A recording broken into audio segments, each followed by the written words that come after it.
सतनाम वाहिगुरु साहिब जियो।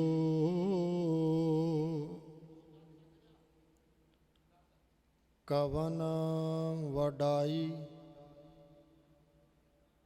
कह सकूं बेअंत गुनीता।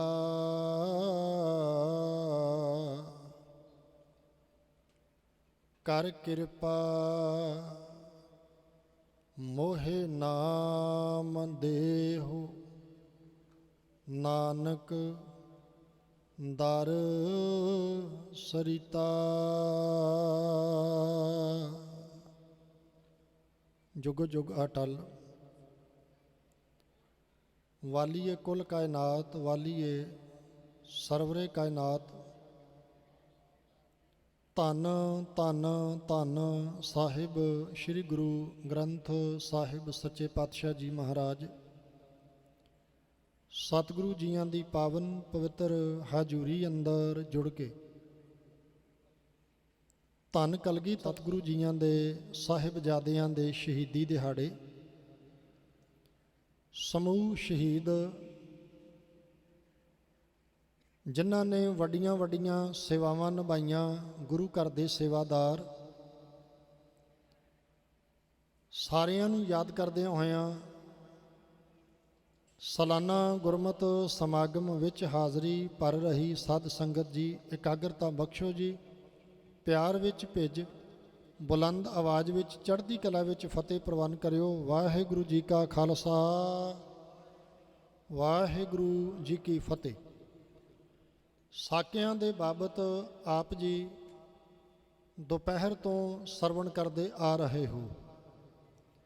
मैं बस इन्नी को अर्ज करनी है कि साकियां नूं सुन के जे आपां साहिबजादियां दीयां बातां सुन रहे हाँ, शहादतां सरवण कर रहे हाँ, तां साडे जीवन विच की तब्दीली आउणी चाहीदी है। जदों आपां बाबा बंदा सिंह बहादुर का जीवन पढ़ांगे, गोदावरी नदी का कंढा है, माधो दास बैरागी के रूप में गोदावरी नदी के कंढे ते अपने टिकाणे ते बैठा है, ते तन कलगीधर सतगुरु जी के नाल इहदा मेल हुंदा है। ते कलगीधर सतगुरु जी महाराज ने माधो दास बैरागी नूं सुनाया कि साहिबजादियां दा इतिहास।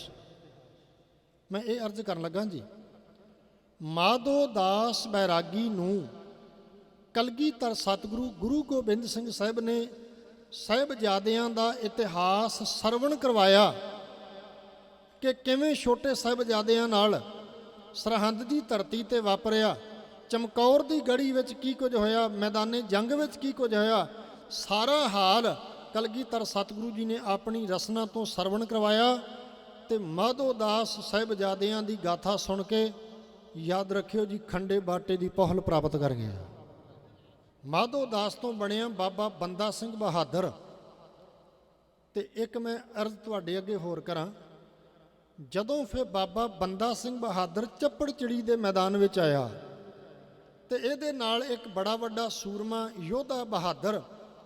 जे तुसीं कदे मालवे के इलाके में जाओ तो भुच्चो मंडी के इलाके में 4 पिंड पैंदे ने, ਚੱਕ राम सिंह वाला, ਚੱਕ फतेह सिंह वाला, ਚੱਕ बखतू ते ਚੱਕ तखतू।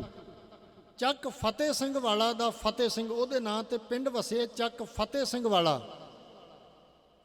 जदों चप्पड़ चिड़ी के मैदान में बाबा बंदा सिंह बहादुर दे नाल जिथे आली सिंह ने, जिथे माली सिंह ने, जिथे बाज सिंह हुणी ने, जिथे ये गुरु के प्यारे भाई फतेह सिंह वर्गे ने, ते वजीर खां जिहड़ा हाथी दे उत्ते बैठा होया शिखर दे उत्ते, हाथी दे उत्ते सब तो उच्ची थां ते बैठ के शिखर ते अपनियां फौजां नूं आवाज़ां दिंदा है कि अगे होवो, डट के लड़ो, इन्हां दा मुकाबला करो, इन्हां नूं मुका दिओ, इन्हां दा नामो निशान मिटा दिओ। तां याद रखियो साहिबजादियां नूं चेते कीता फतेह सिंह ने, ते वजीर खां दे हाथी दे पिछले पासे हो घोड़ा ला के पूछ फड़ के हाथी दी ਹਾਥੀ ਦੇ ਉੱਤੇ ਚੜ ਕੇ ਵਜ਼ੀਰ ਖਾਨ ਦਾ ਸਿਰ ਵੱਢ ਕੇ ਗੁਰਮੁਖੋ ਗੁਰੂ ਕੇ ਲਾਲ ਨੇ ਸਾਹਿਬਜ਼ਾਦਿਆਂ ਨੂੰ ਚੇਤੇ ਕਰਕੇ ਤੇ ਇੱਕ ਵਾਰੀ ਭਾਜੜਾਂ ਪਾ ਕੇ ਰੱਖ ਦਿੱਤੀਆਂ ਮੈਦਾਨ ਦੇ ਅੰਦਰ। ਸਾਹਿਬਜ਼ਾਦਿਆਂ ਨੂੰ ਚੇਤੇ ਕਰ। ਤੀਸਰੀ ਅਰਜ਼ ਮੈਂ ਤੁਹਾਡੇ ਅੱਗੇ ਕਰਨ ਲੱਗਾ, ਜਦੋਂ ਆਪਾਂ ਇਤਿਹਾਸ ਦੇ ਪੰਨਿਆਂ ਦੇ ਵਿੱਚੋਂ ਇਸ ਗੱਲ ਦਾ ਜ਼ਿਕਰ ਕਰਾਂਗੇ ਵੀ ਜਿਨ੍ਹਾਂ ਸਿੰਘਾਂ ਸਿੰਘਣੀਆਂ ਧਰਮ ਹੇਤ ਸੀਸ ਦਿੱਤੇ, ਬੰਦ ਬੰਦ ਕਟਾਏ, ਖੋਪਰੀਆਂ ਲੋਹਾਈਆਂ, ਚਰਖੜੀਆਂ ਤੇ ਚੜੇ। ਮੈਂ ਆਹ ਬੇਨਤੀ ਕਰਨ ਲੱਗਾ, ਚਰਖੜੀਆਂ ਤੇ ਚੜ੍ਹਨ ਵਾਲੇ ਪਿਓ ਪੁੱਤਰ ਸੁਬੇਗ ਸਿੰਘ, ਸ਼ਾਹਬਾਜ਼ ਸਿੰਘ। ਇੱਕ ਖਿੰਨ ਥੋੜਾ ਜਿਹਾ ਕਲਗੀਧਰ ਬਾਪੂ ਦੇ ਜੀਵਨ ਵਿੱਚੋਂ ਅਰਜ਼ ਕਰ ਜਾਵਾਂ। ਕਦੇ ਪਟਨਾ ਸਾਹਿਬ ਦੀ ਧਰਤੀ ਚੇਤੇ ਕਰਿਓ। ਗੰਗਾ ਨਦੀ ਦੇ ਵਿੱਚ, ਉਸ ਨਦੀ ਦੇ ਵਿੱਚ ਜਾ ਕੇ ਸਤਿਗੁਰੂ ਨੇ ਕਦੇ ਆਪਣਾ ਇੱਕ ਸੋਨੇ ਦਾ ਕੰਗਣ ਲਾਇਆ। ਮਾਂ ਨੇ ਪੁੱਛਿਆ ਸੋਨੇ ਦਾ ਕੰਗਣ, ਬਾਂਹ ਤੋਂ ਫੜ ਕੇ ਨਦੀ ਕੰਢੇ ਲੈ ਗਏ। ਦੂਜਾ ਵੀ ਕੰਗਣ ਲਾਇਆ ਤੇ ਨਦੀ ਵਿੱਚ ਸੁੱਟਿਆ। ਸ਼ਾਇਦ ਮੇਰੇ ਬਾਪੂ ਨੇ ਪਟਨਾ ਸਾਹਿਬ ਤੋਂ ਇਹ ਆਵਾਜ਼ ਦੇ ਦਿੱਤੀ ਸੀ, ਅੱਜ ਤੇ ਸੋਨੇ ਦੇ ਕੰਗਣਾਂ ਦਾ ਜੋੜਾ ਕੋਈ ਪਰਵਾਹ ਨਹੀਂ, ਕੁਰਬਾਨ ਕਰ ਦਿੱਤਾ, ਪਾਣੀ ਵਿੱਚ ਵਹਾ ਦਿੱਤਾ। ਕਦੇ ਸਮਾਂ ਆਏਗਾ ਪੁੱਤਰਾਂ ਦੇ ਵੀ ਜੋੜੇ ਜੋੜੇ ਕਰ ਦਿਆਂਗਾ ਤੇ ਕੌਮ ਤੋਂ ਵਹਾ ਦਿਆਂਗਾ, ਸ਼ਹਾਦਤਾਂ ਪਵਾ ਦਿਆਂਗਾ, ਸ਼ਹਾਦਤਾਂ ਦੇ ਜਾਮ ਪੀਣਗੇ। ਗੁਰੂ ਕੇ ਲਾਲ ਕਲਗੀਧਰ ਗੁਰੂ ਗੋਬਿੰਦ ਸਿੰਘ ਸਾਹਿਬ ਦਾਤਾ ਜੀ ਜੋੜਿਆਂ ਜੋੜਿਆਂ ਦੀ ਸ਼ੁਰੂਆਤ ਕਲਗੀਧਰ ਬਾਪੂ ਜੀ ਕਰਕੇ ਗਏ ਨੇ। ਡਾਕਟਰ ਹਰਚੰਦ ਸਿੰਘ ਸਰਹੰਦੀ ਨੇ ਬੋਲ ਬੜੇ ਪਿਆਰੇ ਲਿਖੇ ਨੇ ਸਾਹਿਬਜ਼ਾਦਿਆਂ ਬਾਰੇ। ਖੁਸ਼ੀ ਨਾਲ ਕੁਰਬਾਨੀਆਂ ਦੇਣ ਚੱਲੇ, ਜੋੜੀ ਇਸ ਪਾਸੇ ਜੋੜੀ ਉਸ ਪਾਸੇ। ਉਸ ਵੇਲੇ ਸਰਕਾਰ ਨੂੰ ਖਿੱਚ ਹੈ ਸੀ, ਥੋੜੀ ਇਸ ਪਾਸੇ ਥੋੜੀ ਉਸ ਪਾਸੇ। ਇਹ ਤੇ ਕੋਈ ਨਹੀਂ ਕਹਿ ਸਕਦਾ ਕਿ ਕਲਗੀਆਂ ਵਾਲੇ ਨੇ ਜੋੜੀ ਇਸ ਪਾਸੇ ਤੇ ਤੋੜੀ ਉਸ ਪਾਸੇ। ਚਾਰੇ ਲਾਲ ਦਸ਼ਮੇਸ਼ ਨੇ ਵਾਰ ਕੇ ਤੇ ਓਏ ਤੋੜੀ ਇਸ ਪਾਸੇ। ਦੁਨੀਆ ਨਾਲੋਂ ਤਾਂ ਕਲਗੀਧਰ ਬਾਪੂ ਨੇ ਤੋੜ ਲਈ ਹੈ, ਪਰ ਯਾਦ ਰੱਖਿਓ ਪ੍ਰਮਾਤਮਾ ਨਾਲ ਬਾਪੂ ਗੁਰੂ ਗੋਬਿੰਦ ਸਿੰਘ ਸਾਹਿਬ ਨੇ ਜੋੜ ਕੇ ਰੱਖੀ ਹੈ। ਚਾਰੇ ਲਾਲ ਸ਼ਹੀਦ ਕਰਵਾ ਕੇ। ਕਿਸੇ ਕਵੀ ਨੇ ਆਦੀਮ ਨੇ ਬੋਲ ਬੜੇ ਪਿਆਰੇ ਲਿਖ ਦਿੱਤੇ, ਕਹਿਣ ਲੱਗਾ ਦੋਹਾਂ ਧਰਤ ਚਮਕੌਰ ਦੀ ਰੰਗ ਦਿੱਤੀ। ਜੇ ਇੱਕ ਵਾਰ ਸਾਰੇ ਬੋਲ ਦਿਓ, ਦੋਹਾਂ ਧਰਤ ਚਮਕੌਰ ਦੀ ਰੰਗ ਦਿੱਤੀ, ਦੋ ਸਰਹੰਦ ਦੀ ਧਰਤ ਸ਼ਿੰਗਾਰ ਗਏ ਨੇ। ਦੋਵਾਂ ਨੇ ਚਮਕੌਰ ਦੀ ਧਰਤੀ ਨੂੰ ਰੰਗੇ। ਵਿਦਵਾਨਾਂ ਤੇ ਇੱਥੋਂ ਤੱਕ ਵੀ ਲਿਖਿਆ ਹੈ, ਕਹਿਣ ਲੱਗੇ ਦੋ ਲੜ ਕੇ ਸ਼ਹੀਦ ਹੋਏ, ਦੋ ਖੜ ਕੇ ਸ਼ਹੀਦ ਹੋਏ। ਜਿੰਨਾ ਲੜਨਾ ਔਖਾ ਹੈ ਓਨਾ ਹੀ ਖੜਨਾ ਔਖਾ ਹੈ। ਲੜ ਕੇ ਤੇ ਖੜ ਕੇ। ਚਲੋ ਵਾਪਸ ਆ, ਮੈਂ ਜਿਹੜੀ ਅਰਜ਼ ਕਰਨ ਲੱਗਾ ਤੁਹਾਡੇ ਨਾਲ, ਜੋੜੇ ਦੀ ਸ਼ੁਰੂਆਤ ਜਿਹੜੀ ਹੈ ਉਹ ਕਲਗੀਧਰ ਬਾਪੂ ਜੀ ਕਰਕੇ ਗਏ ਨੇ। ਤੇ ਅੱਗੇ ਕੌਮ ਨੇ ਬੇਅੰਤ ਜੋੜੇ ਜਿਹੜੇ ਨੇ, ਨੌਜਵਾਨੀ ਨੇ ਜੋੜੇ ਬਣਾ ਬਣਾ ਕੇ ਆਪਣਾ ਆਪਾ ਕੌਮ ਦੇ ਭੇਟਾ ਕਰ ਦਿੱਤਾ ਹੈ। ਬੜੇ ਜੋੜੇ ਨੇ। ਕਦੇ ਬਾਬਾ ਬੋਤਾ ਸਿੰਘ, ਬਾਬਾ ਗਰਜਾ ਸਿੰਘ ਦਾ ਜ਼ਿਕਰ ਆਏਗਾ, ਕਦੇ ਭਾਈ ਸੁੱਖਾ ਸਿੰਘ ਮਹਿਤਾਬ ਸਿੰਘ ਦਾ ਜ਼ਿਕਰ ਆ ਜਾਏਗਾ, ਕਦੇ ਸੁੱਖੇ ਤੇ ਜੰਦੇ ਦਾ ਜ਼ਿਕਰ ਆਏਗਾ, ਕਦੇ ਸਤਵੰਤ ਸਿੰਘ ਤੇ ਬੇਅੰਤ ਸਿੰਘ ਦਾ ਜ਼ਿਕਰ ਆਏਗਾ, ਕਦੇ ਪੂਲੇ ਨੂੰ ਅੱਗ ਲਾ ਕੇ ਸਾੜਨ ਵਾਲੇ ਉਹਨਾਂ ਜੋੜਿਆਂ ਦਾ ਜ਼ਿਕਰ ਆਏਗਾ। ਤੇ ਜੇ ਕਿਤੇ ਅੱਜ ਵੀ ਮੇਰੀ ਕੌਮ ਨੂੰ ਲੋੜ ਪੈਗੀ ਨਾ, ਤੇ ਕਲਗੀਧਰ ਬਾਪੂ ਦੇ ਸਾਹਿਬਜ਼ਾਦਿਆਂ ਦੀਆਂ ਸ਼ਹਾਦਤਾਂ ਅੱਜ ਵੀ ਉਹੀ ਜਜ਼ਬਾ ਭਰ ਕੇ ਕਿਸੇ ਨਾ ਕਿਸੇ ਦੇ ਕੋਲੋਂ ਜਿਹੜੀ ਸੇਵਾ ਕੌਮ ਦੀ ਲੈਂਦੇ ਹਨ ਤੇ ਲੈਂਦੇ ਰਹਿਣਗੇ। ਸਾਹਿਬਜ਼ਾਦਿਆਂ ਦੀਆਂ ਸ਼ਹਾਦਤਾਂ ਦਾ ਜਜ਼ਬਾ ਹੀ ਕਲਗੀਧਰ ਬਾਪੂ ਨੇ ਏਡਾ ਵੱਡਾ ਭਰ ਦਿੱਤਾ ਹੈ ਕਿ ਜਦੋਂ ਵੀ ਕਿਤੇ ਕੌਮ ਨੂੰ ਲੋੜ ਪਈ, ਜੋੜੇ ਜੋੜੇ ਬਣਾ ਕੇ ਇਹ ਕੌਮ ਦੇ ਉੱਤੋਂ ਆਪਣਾ ਆਪਾ ਮਟਾ ਦੇਣ ਲਈ ਅੱਜ ਵੀ ਤਿਆਰ ਬੈਠੇ ਨੇ। ਮੈਂ ਉਧਰ ਨਹੀਂ ਜਾਣਾ ਚਾਹੁੰਦਾ। ਸੁਬੇਗ ਸਿੰਘ ਤੇ ਸ਼ਾਹਬਾਜ਼ ਸਿੰਘ ਦੋਵੇਂ ਪਿਓ ਪੁੱਤਰ ਨੇ। ਚਰਖੜੀ ਤੇ ਚੜ੍ਹ ਕੇ ਇਹਨਾਂ ਨੂੰ ਸ਼ਹੀਦ ਕੀਤਾ ਜਾਣਾ ਹੈ। ਤੇ ਸਮੇਂ ਦਾ ਹਾਕਮ ਜ਼ਕਰੀਆ ਖਾਂ ਕਹਿੰਦਾ ਉਹ ਸੁਬੇਗ ਸਿਆਂ, ਆਪਣੇ ਪੁੱਤਰ ਨੂੰ ਬਚਾ ਲੈ। ਤੂੰ ਭਾਵੇਂ ਚਰਖੜੀ ਚੜ੍ਹ ਜਾ, ਪੁੱਤਰ ਨੂੰ ਮੁਸਲਮਾਨ ਬਣਾ ਦੇ, ਇਸਲਾਮ ਕਬੂਲ ਕਰਵਾ ਦੇ, ਆਪਣਾ ਪੁੱਤਰ ਬਚਾ ਲੈ। ਉਹ ਤੇਰਾ ਇੱਕੋ ਇੱਕ ਪੁੱਤ, ਤੇਰੀ ਪੀੜ੍ਹੀ ਚੱਲਦੀ ਰਹਿ ਜਾਏ। ਤੇ ਬੋਲ ਬੜੇ ਪਿਆਰੇ ਕਹੇ ਸਨ ਸੁਬੇਗ ਸਿੰਘ ਨੇ। ਕਹਿੰਦਾ ਉਹ ਇੱਕ ਗੱਲ ਚੇਤੇ ਰੱਖੀ, ਸਾਡੀ ਖਾਤਰ ਕਲਗੀਆਂ ਵਾਲਾ ਪੁੱਤਾਂ ਦੇ ਜੋੜੇ ਜੋੜੇ ਸ਼ਹੀਦ ਕਰਵਾ ਕੇ ਆਪਣੀ ਵੰਸ਼ ਮਿਟਾ ਗਿਆ ਹੈ। ਕਲਗੀਧਰ ਬਾਪੂ ਨੇ ਆਪਣੇ ਪੁੱਤਾਂ ਦਾ ਜੋੜੇ ਜੋੜੇ ਕਰਵਾ ਕਰਕੇ ਤੇ ਸ਼ਹਾਦਤਾਂ ਦੇ ਦਿੱਤੀਆਂ ਨੇ। ਸਾਡੀ ਖਾਤਰ ਕਲਗੀਧਰ ਬਾਪੂ ਨੇ ਆਪਣੀ ਪੀੜ੍ਹੀ ਮਿਟਾ ਦਿੱਤੀ ਹੈ। ਮੈਂ ਆਪਣੀ ਪੀੜ੍ਹੀ ਕਿਵੇਂ ਬਚਾ ਲਵਾਂਗਾ? ਸਾਹਿਬਜ਼ਾਦਿਆਂ ਦੀਆਂ ਸ਼ਹਾਦਤਾਂ ਨੂੰ ਚੇਤੇ ਕਰਕੇ ਮੈਂ ਤੁਹਾਡੇ ਅੱਗੇ ਅਰਜ਼ ਕਰਦਾ ਪਿਆਰਿਓ, ਆਪਾਂ ਪੀੜ੍ਹੀ ਮਿਟਾ ਤਾਂ ਨਹੀਂ ਸਕਦੇ, ਪਰ ਪੀੜ੍ਹੀ ਬਚਾ ਤਾਂ ਲਈਏ। ਇਹ ਬੇਨਤੀ ਹੈ ਤੁਹਾਡੇ ਅੱਗੇ ਨੌਜਵਾਨ ਵੀਰੋ। मैं जे तुहानूं हुण एक बेनती करां भी ਸਾਹਿਬਜ਼ਾਦਿਆਂ ਦੀਆਂ ਸ਼ਹਾਦਤਾਂ ਦੀਆਂ ਗਥਾਵਾਂ ਸੁਣ ਕੇ ਕਿਹੜਾ ਹੈ ਜਿਹੜਾ ਆਪਣਾ ਆਪਾ ਸਾਹਿਬ, ਕਿਹੜਾ ਹੈ ਜਿਹੜਾ ਆਪਣਾ ਹੱਥ ਕਲਗੀਧਰ ਬਾਪੂ ਦੇ ਹੱਥਾਂ ਵਿੱਚ ਦੇਣ ਨੂੰ ਤਿਆਰ ਹੈ ਵੀ ਬਾਪੂ ਮੈਂ ਖੰਡੇ ਬਾਟੇ ਦੀ ਪੋਲ ਛਕਣੀ ਚਾਹੁੰਦਾ। ਕਿਹੜਾ ਹੈ ਜਿਹੜਾ ਕਹੇਗਾ ਕਿ ਮੈਂ ਕੇਸਾਂ ਦੀ ਬੇਅਦਬੀ ਨਹੀਂ ਕਰਦਾ। ਯਾਦ ਰੱਖਿਓ, ਕਿਹੜਾ ਹੈ ਜਿਹੜਾ ਕਹੇਗਾ ਕਿ ਮੈਂ ਕੇਸਾਂ ਦੀ ਬੇਅਦਬੀ ਨਾ ਕਰ, ਸਿਰ ਦੇ ਉੱਤੇ ਦਸਤਾਰ ਸਜਾਉਣ ਦਾ ਪ੍ਰਣ ਕਰਦਾ, ਖੰਡੇ ਬਾਟੇ ਦੀ ਪੌਲ ਲੈਣ ਦਾ ਪ੍ਰਣ ਕਰਦਾ। ਮਾਲਕ ਮਿਹਰ ਕਰੇ ਪੀੜ੍ਹੀਆਂ ਤੇ ਕਲਗੀਧਰ ਬਾਪੂ ਮੁਕਾ ਗਿਆ ਹੈ, ਆਪਾਂ ਪੀੜ੍ਹੀਆਂ ਬਚਾਉਣ ਵਾਲੀਆਂ ਗੱਲਾਂ ਕਰ ਲਈਏ, ਸ਼ਹਾਦਤਾਂ ਤੋਂ ਇਹ ਸਿੱਖਿਆ ਲੈ ਲਈਏ।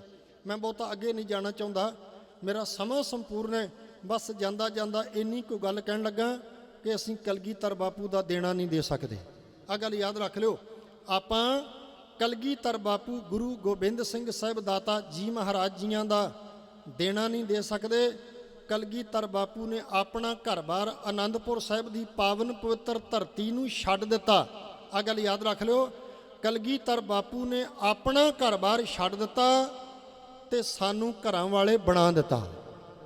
ਜੇ ਅੱਜ ਘਰਾਂ 'ਚ ਬੈਠੇ ਹੋ ਨਾ, ਅੱਜ ਕੋਠੀਆਂ 'ਚ ਬੈਠੇ ਹੋ, ਅੱਜ ਮਹੱਲਾਂ 'ਚ ਬੈਠੇ ਹੋ, ਅੱਜ ਵੱਡੇ ਵੱਡੇ ਬੰਗਲਿਆਂ 'ਚ ਬੈਠੇ ਹੋ, ਅੱਜ ਵੱਡੀਆਂ ਵੱਡੀਆਂ ਚਾਰ ਦੀਵਾਰੀਆਂ ਸਾਡੀ ਵਲਗਣ ਨੂੰ ਵੱਜੀਆਂ ਹੋਈਆਂ ਨੇ, ਜੇ ਅੱਜ ਸਾਡੇ ਘਰਾਂ ਦੇ ਵਿਹੜਿਆਂ ਵਿੱਚ ਭਾਂਤ ਭਾਂਤ ਦੇ ਫੁੱਲ ਖਿੜਿਆ ਨਾ, ਯਾਦ ਰੱਖੀ ਕਲਗੀਧਰ ਬਾਪੂ ਦੇ ਵਿਹੜੇ ਦੇ 4 ਫੁੱਲਾਂ ਦੀ ਸ਼ਹਾਦਤ ਹੋਈ ਹੈ। ਉਹ 4 ਫੁੱਲ ਜਿਹੜੇ ਨੇ ਉਹਨਾਂ ਦੀ ਸ਼ਹਾਦਤ ਹੋਈ ਹੈ। ਮੈਂ ਅਰਜ਼ ਕਰਨ ਲੱਗਾ ਤੁਹਾਡੇ ਨੇੜੇ ਕਰਕੇ ਗੱਲ ਕਿ ਕਲਗੀਧਰ ਬਾਪੂ ਦਾ ਦੇਣਾ ਨਹੀਂ ਆਪਾਂ ਦੇ ਸਕਦੇ। ਬਾਪੂ ਨੇ ਆਪਣਾ ਘਰ-ਬਾਰ ਛੱਡਿਆ ਤੇ ਸਾਨੂੰ ਬਾਪੂ ਨੇ ਘਰਾਂ ਵਾਲੇ ਬਣਾ ਦਿੱਤਾ। ਦੂਜੀ ਅਰਜ਼ ਤੁਹਾਡੇ ਅੱਗੇ ਕਰਨ ਲੱਗਾ ਪਿਆਰਿਓ, ਧੰਨ ਗੁਰੂ ਗੋਬਿੰਦ ਸਿੰਘ ਸਾਹਿਬ ਦਾਤਾ ਜੀ ਮਹਾਰਾਜ ਕਦੇ ਚਮਕੌਰ ਦੀ ਗੜੀ ਅੰਦਰ ਰਾਤਾਂ ਬਹਿ ਕੇ ਕੱਟੀਆਂ ਨੇ। ਤਵੱਜੋ ਦੇ ਆ ਜੇ ਸਾਰੇ, ਕਦੇ ਰਾਤਾਂ ਜਿਹੜੀਆਂ ਨੇ ਨਾ ਚਮਕੌਰ ਦੀ ਗੜੀ ਅੰਦਰ, ਯਾਦ ਕਰੋ ਹਾਂ ਤੁਸੀਂ 21 ਦਸੰਬਰ ਵਾਲੀ ਰਾਤ ਗੁਰੂ ਗੋਬਿੰਦ ਸਿੰਘ ਸਾਹਿਬ ਦਾਤਾ ਮਹਾਰਾਜ ਕਦੇ ਚੌਂਕੜਾ ਲੱਗਦਾ ਗੜੀ ਵਿੱਚ ਤੇ ਪ੍ਰਮਾਤਮਾ ਦਾ ਸਿਮਰਨ ਹੁੰਦਾ ਹੈ। ਕਦੇ ਪਿਆਰਿਓ ਕਲਗੀਧਰ ਬਾਪੂ ਗੜੀ ਵਿੱਚ ਘੁੰਮਦਿਆਂ ਘੁੰਮਦਿਆਂ ਰੱਬ ਦੇ ਗੁਣ ਗਾਉਂਦੇ ਨੇ, ਰੱਬ ਨੂੰ ਯਾਦ ਕਰਦੇ ਨੇ। ਕਦੇ ਸਤਿਗੁਰੂ ਕੱਲੇ ਕੱਲੇ ਸਿੱਖ ਕੋਲ ਜਾਂਦੇ ਨੇ, ਕਦੇ ਸਾਹਿਬਜ਼ਾਦਿਆਂ ਕੋਲ ਜਾਂਦੇ ਨੇ, ਤੇ ਫਿਰ ਬਾਪੂ ਭਾਈ ਮਦਨ ਸਿੰਘ ਤੇ ਕਾਠਾ ਸਿੰਘ ਜੀ ਦੇ ਕੋਲ ਜਾ ਕੇ ਕਹਿੰਦੇ ਜਾਓ ਤੁਸੀਂ ਦੋਵੇਂ ਘੜੀ ਆਰਾਮ ਕਰ ਲਓ, ਪੈ ਲਓ, ਅੱਜ ਸਾਰੀ ਰਾਤ ਪਹਿਰੇਦਾਰੀ ਦੀ ਸੇਵਾ ਗੁਰੂ ਗੋਬਿੰਦ ਸਿੰਘ ਸਾਹਿਬ ਨਿਭਾ ਲਏਗਾ। ਕਿੱਥੋਂ ਦੇਣਾ ਦੇਵਾਂਗੇ ਉਸ ਬਾਪੂ ਗੁਰੂ ਗੋਬਿੰਦ ਸਿੰਘ ਸਾਹਿਬ ਦਾ, ਜਿਹੜੀ ਅਰਜ਼ ਕਰਨ ਲੱਗਾ ਮੇਰੇ ਬਾਪੂ ਗੁਰੂ ਗੋਬਿੰਦ ਸਿੰਘ ਸਾਹਿਬ ਦਾਤਿਆ, ਤੁਸਾਂ ਨੇ ਰਾਤਾਂ ਕਦੇ ਗੜੀ ਵਿੱਚ ਬਹਿ ਕੇ ਤੇ ਕਦੇ ਮਾਛੀਵਾੜੇ ਦੇ ਜੰਗਲ ਵਿੱਚ ਧਰਤੀ ਤੇ ਪੈ ਕੇ ਕੱਟੀਆਂ ਨੇ। ਬਾਪੂ ਨੇ ਆਪ ਤਾਂ ਰਾਤਾਂ ਧਰਤੀ ਤੇ ਬਹਿ ਕੇ ਤੇ ਪੈ ਕੇ ਕੱਟੀਆਂ ਨੇ, ਪਰ ਸਾਡੇ ਤੇ ਬਾਪੂ ਨੇ ਇੰਨੀ ਕਿਰਪਾ ਕੀਤੀ, ਸਾਨੂੰ ਬਾਪੂ ਮੰਜੀਆਂ ਤੇ ਗੱਦਿਆਂ ਤੇ ਪਾ ਕੇ ਗਿਆ ਹੈ। ਉਹਨਾਂ ਮੰਜਿਆਂ ਤੇ ਤੁਹਾਡੇ ਅੱਗੇ ਇਹ ਵੀ ਅਰਜ਼ ਕਰਦੇ ਹਾਂ, ਆਪਾਂ ਗੱਦਾ ਤਾਂ ਨਹੀਂ ਤਿਆਗ ਸਕਦੇ, ਘੱਟੋ ਘੱਟ ਇਹਨਾਂ ਦਿਨਾਂ 'ਚ 7-8 ਦਿਨ ਆਪਣਾ ਆਸਣ ਜਿਹੜਾ, ਆਪਣੇ ਬਿਸਤਰੇ ਜਿਹੜੇ ਆ ਉਹ ਮੰਜਿਆਂ ਤੋਂ ਥੱਲੇ ਕਰ ਲਿਆ ਕਰੋ। ਯਤਨ ਕਰਿਆ ਕਰੋ ਪਿਆਰਿਓ, ਇਹਨਾਂ ਦਿਨਾਂ ਦੇ ਵਿੱਚ ਆਪਣੇ ਘਰ ਦੇ ਵਿਹੜੇ ਵਿੱਚ ਕਦੇ ਧੀ ਪੁੱਤ ਦਾ ਵਿਆਹ ਨਾ ਰੱਖੋ। ਯਤਨ ਕਰੋ ਪਿਆਰਿਓ, ਇਹਨਾਂ ਦਿਨਾਂ ਦੇ ਵਿੱਚ ਆਪਣੇ ਘਰਾਂ 'ਚ ਪ੍ਰਸ਼ਾਦਾ ਵੀ ਬਿਲਕੁਲ ਸਾਦਾ ਕਰ ਲਿਆ ਕਰੋ। ਆਹ 7-8 ਦਿਨ ਸਾਦਾ ਪ੍ਰਸ਼ਾਦਾ, ਆਸਣ ਥੱਲੇ, ਘਰ ਦੇ ਵਿਹੜੇ 'ਚ ਧੀ ਪੁੱਤਰ ਦਾ ਵਿਆਹ ਨਾ ਰੱਖੋ। ਦੇਣਾ ਨਹੀਂ ਦੇ ਸਕਦੇ ਆਪਾਂ ਕਲਗੀਧਰ ਬਾਪੂ ਦਾ, ਜਿਹੜੀ ਅਰਜ਼ ਕਰਨ ਲੱਗਾ ਪਿਆਰਿਓ। ਦੂਸਰੀ ਅਰਜ਼, ਧੰਨ ਗੁਰੂ ਗੋਬਿੰਦ ਸਿੰਘ ਸਾਹਿਬ ਦਾਤਾ ਜੀ ਮਹਾਰਾਜ ਤੁਹਾਡਾ ਦੇਣਾ ਨਹੀਂ ਦੇ ਸਕਦੇ। ਸਾਡੇ ਤੇ ਘਰਾਂ ਵਿੱਚ ਉਹ ਪੁੱਤਰਾਂ ਦੇ ਕੱਪੜਿਆਂ ਦੀ ਕੋਈ ਕਮੀ ਨਹੀਂ, ਧੀਆਂ ਪੁੱਤਰਾਂ ਦੇ ਕੱਪੜਿਆਂ ਦੀ ਕੋਈ ਕਮੀ ਨਹੀਂ, ਬ੍ਰਾਂਡਡ ਕੱਪੜਿਆਂ ਨਾਲ ਸਾਡੀਆਂ ਅਲਮਾਰੀਆਂ ਭਰੀਆਂ ਹੋਣਗੀਆਂ। ਗੁਰੂ ਗੋਬਿੰਦ ਸਿੰਘ ਸਾਹਿਬ ਦਾਤੇ ਵੱਲ ਤੱਕ ਕੇ ਵੇਖ, ਜਿਨਨੇ ਆਪਣੇ ਪੁੱਤਰਾਂ ਦੀਆਂ ਲੋਥਾਂ ਤੇ ਅੰਤਲੇ ਵੇਲੇ ਵਾਲਾ ਕੱਪੜਾ ਵੀ ਨਹੀਂ ਪਾਇਆ। ਉਸ ਬਾਪੂ ਦਾ ਦੇਣਾ ਆਪਾਂ ਕਿੱਥੋਂ ਦੇ ਸਕਾਂਗੇ ਪਿਆਰਿਓ।